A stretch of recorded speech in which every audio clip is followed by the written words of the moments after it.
Is it safe? Are we allowed to talk about this? How about the air? It might be safe. And that's how many high-end manufacturers or dealers think about a company by the name of Bose. And I'm going to talk a little bit about Bose because I have some respect for the company, and in particular, they made a really fine speaker many years ago, and it was their first. And it was called the Bose 901s. And you really have to understand a little bit about the music industry at that time, because many of the recording engineers wanted to create what they call a wall of sound to the rock and roll music.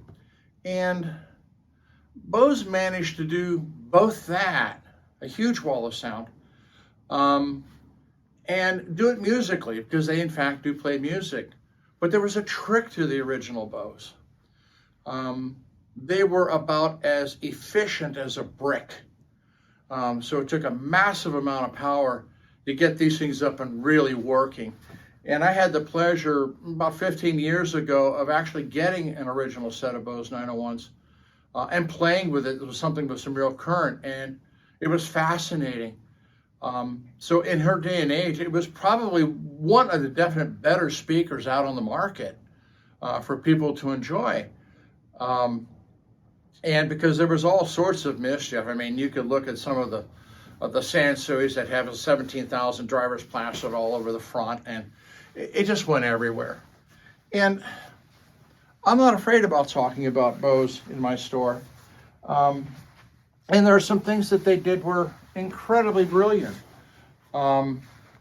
We had the Acoustimass systems.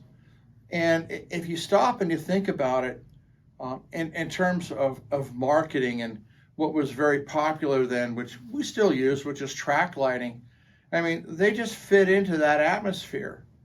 And, they essentially predated in performance what now is plastered all through homes, which are in-ceiling speakers of God knows what quality. The only difference for those is that they're flush mount. And they're usually wired, if the home builder does it with, 22 or, 20 gauge, bell wire. I mean, so what fidelity you're going to get there anyway.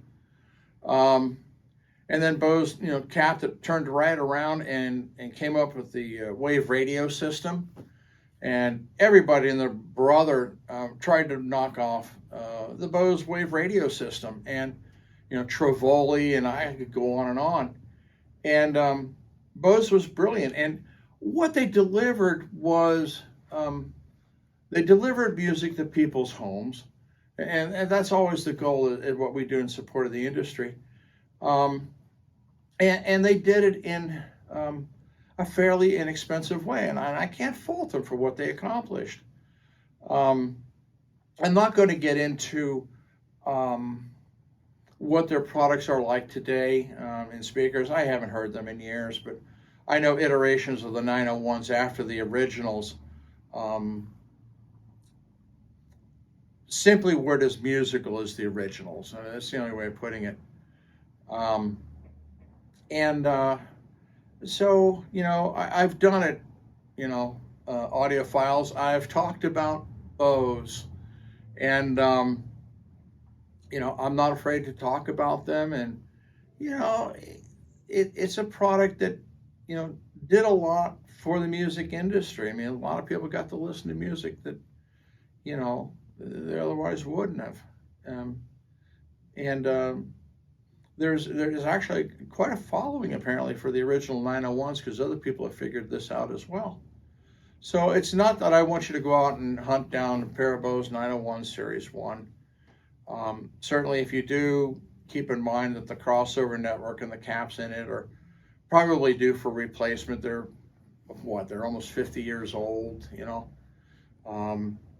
Here in Cincinnati, I mean, my first time I saw and heard Bose 901s was Swallens, which is a company long since gone.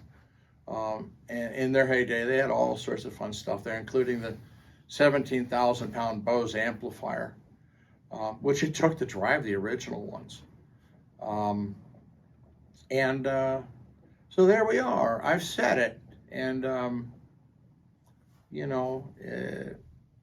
there are a lot of good products out there today, and give them all a listen.